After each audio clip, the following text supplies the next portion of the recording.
शास्त्रों में आज्ञा है कि ब्राह्मणों को और माताओं को, स्त्रीत्व को कितना भी अपराध हो, मृत्यु दंड नहीं देना चाहिए। ठाकुर जी ने मृत्यु दंड नहीं दिया, योग्यता नहीं थी ताड़िका की, लेकिन फिर भी उसको निजधाम प्रदान कर दिया, निजधाम पहुंचा दिया।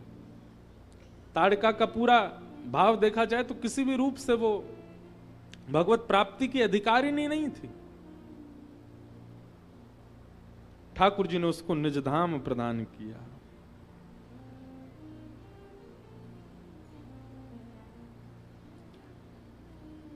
ऋषि बड़े प्रसन्न हुए। विश्वामित्र जी राम जी को लेकर के आगे बढ़े। मारीच और सुबाहु नाम के ये कुछ राक्षस और आए। भगवान ने उनके साथ भी युद्ध किया, लक्ष्मण जी ने भी कुछ राक्षस मारे। लेकिन मारीच के विषय में एक बात बड़ी प्रसिद्ध यहां बताई गई, क्या? बिन फर बान राम तेहि मारा, सत जोजन गा सागर पारा। ठाकुर जी ने जैसी मारीच को देखा, भगवान बोले कि भाई ये मारीच आगे की लीला में काम आने वाला है, इसको अभी मारना नहीं चाहिए।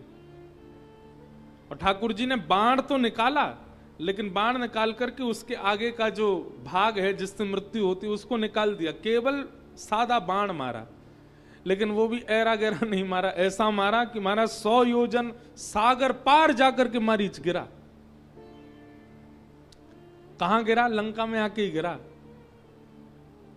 अयोध्या से थोड़ी दूर पर विश्वामित्र जी लेकर के गए हैं राम जी को, वहां से मारा और मारीच यहां आकर के गिरा लंका में।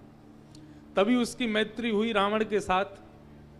और फिर बाद में यही मारीच तक्त्वा सुदुस्त्वज सुरेप्सितराज्य लक्ष्मीम धर्मिष्ठ आर्य वचसा यदगादरण्यम माया मृगम दयितयेप्स तमन्वधावत। यही माया का मृग बनकर के आया आगे की लीला में। अच्छा, एक बात बहुत सुंदर, भगवान जानते थे कि ये माया मृग है, ये वास्तविक मृग नहीं है, ये वास्तविक हिरण नहीं है, ये माया का है। लेकिन प्रभु श्री राम फिर भी उसके पीछे भागे उसको पकड़ने के लिए। ये बालकों जैसी हरकत क्यों की राम जी ने? यहां पर बहुत ध्यान से सुनिएगा सब लोग। ठाकुर जी, हम थोड़ी आगे ले गए कथा, जब वनवास में सोने का मृग सामने आया, राम जी पहचान गए थे कि ये माया मृग है। लेकिन सीता जी कहती है मुझको तो यही मृग चाहिए, और राम जी उसके पीछे ऐसे भागते हैं जैसे राम जी को पता ना हो कि वो माया का मृग है। क्यों भागे? राम जी नहीं भागते, कभी सीता हरण होता नहीं, कभी राम रावण युद्ध होता नहीं।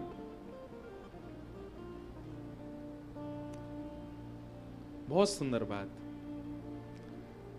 जब वनवास के लिए राम जी जा रहे थे तो सबको प्रणाम कर रहे थे।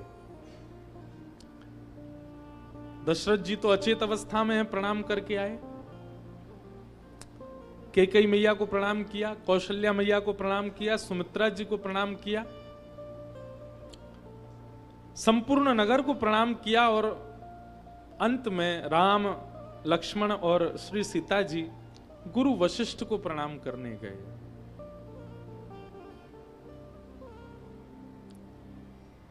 और जैसे ही गुरु वशिष्ठ को प्रणाम किया,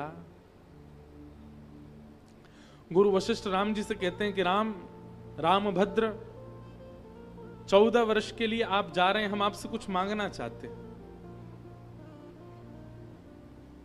राम जी कहते हैं भगवान आप आज्ञा करें, क्या चाहिए? बोले तुम मेरे शिष्य हो, लक्ष्मण भी मेरा शिष्य है, लेकिन सीता जी मेरी पुत्री भी हैं और शिष्या भी है। गुरु का संबंध पिता रूप में होता है।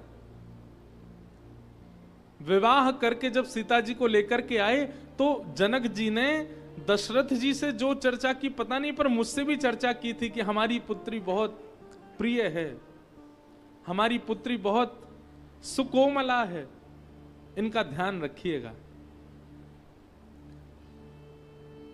तुम्हारे जाने का बहुत कष्ट है, लेकिन सीता जी को जब मैं इस भेष में देख रहा हूं तो मैं देख ही नहीं पा रहा हूं। रामभद्र, मुझे वचन दो। राम जी बोले, आज्ञा करें गुरुजी। बोले, 14 वर्ष तक अगर सीता जी आपसे कुछ भी कहें, आप उस पर दूसरा विचार नहीं करोगे। ये अगर कह दें तो ऐसा, तो मतलब वैसा। पुनि विचार का योग कभी बनना नहीं चाहिए। मैं दृष्टि में नहीं रहूंगा 14 वर्ष तक, पर तुम मुझे वचन देकर के जाओगे। ये मेरी पुत्री है, मेरी शिष्या है, मेरी बहू है, 3 संबंध है मेरे। आप पुनि विचार नहीं करोगे। सीता जी अगर कुछ कह दें, आपको उसका पालन करना है। राम भद्र के नेत्र सजल हो गए, गुरु चरणों में प्रणाम किया। और आज जब यही मारीच माया मृग बनकर के आया और सीता जी कहती है मुझे ये चाहिए, तो राम जी को तो प्रथम दृष्टि में ही दिख गया है कि ये माया का मृग है। पर तभी गुरु वचन याद आते हैं कि गुरु जी ने कहा था कि सीता जी की बात पर कभी दोबारा विचार मत करना। कह दें ये तो ये, कह दें ऐसा तो ऐसा, कह दें यहां बैठना है तो वहां बैठना है, कह दें वहां जाना है तो जाना है। इसलिए राम जी उस माया मृग के पीछे गए, गुरु आज्ञा मान करके, गुरु चिंतन करके। रामचरित्र अद्भुत है। तो भगवान ने मारीच को मारा नहीं।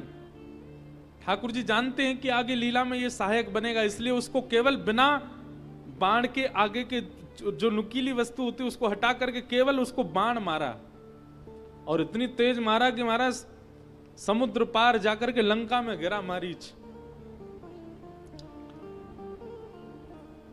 पावक सर सुबाहु पुनि मारा, अनुज निशाचर कटकु सधारा।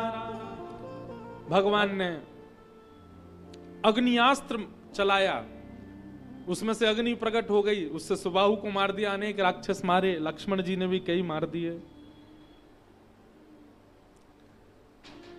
कुछ दिन ब्राह्मण और वेदज्ञों के बीच में राम जी रहे, और राम जी धनुष बाण अपने कंधे पर डाल करके विश्वामित्र जी से कहते हैं आप यज्ञ कीजिए, बिल्कुल निश्चिंत होकर के गुरु जी यज्ञ कीजिए, मैं और लक्ष्मण खड़े हैं, कोई बाल बांका भी नहीं कर पाएगा, आपका यज्ञ पूर्ण होगा। ब्राह्मणों से वेद सुनते हैं, पुराण सुनते हैं, गुरुदेव की सुंदर रक्षा करते हैं। एक दिन राम जी बैठे थे, सब ब्राह्मण बैठे थे, और तभी गुरु विश्वामित्र कुछ प्रसंग सुना रहे थे। तभी एक व्यक्ति आया और एक पत्र ला करके विश्वामित्र जी के चरणों में रखता है। विश्वामित्र जी ने जैसे ही पत्र खोल करके देखा, सीता स्वयंवर का पत्र था।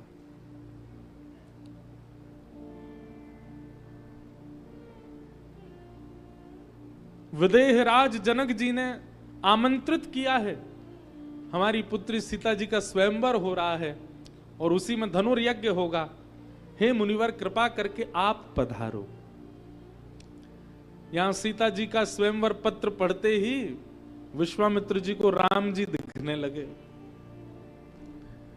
तो गोस्वामी जी कहते हैं कि विश्वामित्र जी ने ऐसा नहीं कहा कि चलो राम जी एक स्वयंवर में चल रहे हैं।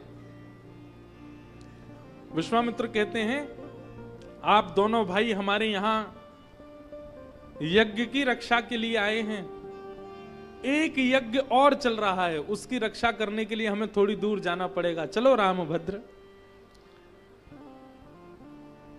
धनुष यज्ञ सुनि रघुकुल नाथा, धनुष यज्ञ सुनि रघुकुल नाथा, धनुष यज्ञ सुनि रघुकुल नाथा, धनुष यज्ञ सुनि रघुकुल नाथा।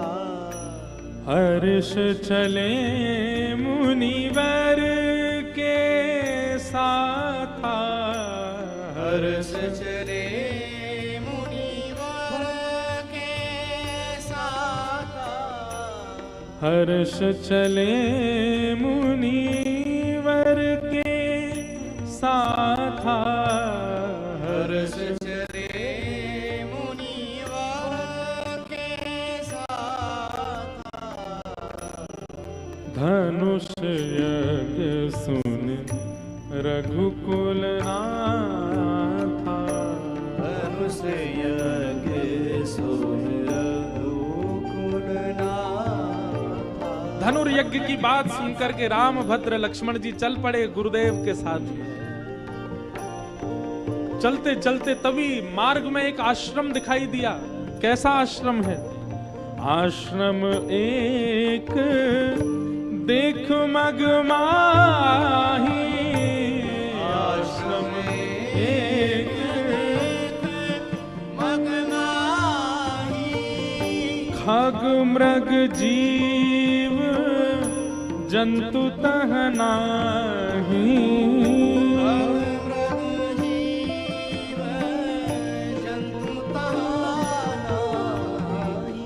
पूछा मुनि शिला प्रभु देखी, पूछा मुनि शिला प्रभु देखी, सकल कथा मुनि कहा विशेषी, सकल कथा मुनि कहा विशेषी। हे धनुष यज्ञ सुनि रघुकुल नाथा, धनुष यज्ञ सुन रघुकुल नाथा, हर्ष चले मुनिवर के साथा, हर्ष चले मुनिवर के साथा, धनुष यज्ञ सुनि रघुकुल नाथा, धनुष यज्ञ सुन रघुकुल नाथा। राम जी विश्वामित्र जी के साथ जा रहे हैं, तभी एक आश्रम दिखाई दिया। रूप से तो वो आश्रम लग रहा था, परंतु व्यवस्था से आश्रम जैसी भावना उत्पन्न नहीं हो रही थी। कैसे? खग मृग जीव जंतु तह नाही। आश्रम की शोभा है कि आश्रम पर कभी कभी गैया हो, पशु पक्षी हो, थोड़े थोड़े आदि ऐसे भ्रमर डोल रहे हो, तितलियां उड़ रही हो, ऐसे बाग बगीचे पुराने घरों के लोग बाहर रखते थे। आजकल तो फ्लैट में रहते हैं, अब कहां से आमे ऐसे। राम जी भी हमारे घरों को देख करके ऐसी भावना ही रखते होंगे। ये कैसे घर है? यहाँ पे तुलसी के पौधे तो है नहीं, यहाँ पे द्वार पे गैया तो बंधी नहीं है, यहाँ पे एक भी पौधा तो लगा नहीं है, पुष्प तो है नहीं, ये कैसे घर है? बंबई दिल्ली में रहने वाले लोग उनके घरों को देख के राम जी यही कहते होंगे, क्योंकि घरों की शोभा तो तुलसी हो, वहां पर पौधे हो, थोड़ी तितलियां घूम रही हो, भौरे पुष्पों पर बैठे हो, तब शोभा बढ़ती है घर की। घर का प्रारंभ प्रवेश ऐसा ही होना चाहिए, भले एक तुलसी होनी चाहिए। राम जी बोले गुरुदेव ये आश्रम तो है, परंतु ये आश्रम बड़ा विचित्र सा लग रहा है। यहाँ पर कोई जीव जंतु नहीं दिख रहे, कोई बढ़िया फुलवारी नहीं है, कोई ऐसा लग रहा है कि पहले कभी यहाँ लोग रहते होंगे, अब कोई रहता नहीं। और तभी मार्ग में एक बड़ी सी शिला रखी है, ये शिला कैसी विचित्र और बीच मार्ग में है। तब विश्वामित्र गुरु ने पूरी कथा बताई और कहा गौतम नारी श्राप बस उपल देह धरि धीर, चरण कमल रज चाहती, कृपा करहु रघुवीर। सबको कथा तो पता ही है, विदित कथा है। गौतम ऋषि उनकी नारी है ये अहिल्या, इससे एक अपराध बना था। क्या अपराध? बहुत सुंदरी थी, इसका रूप बहुत सुंदर था, पातिव व्रत में रहती थी।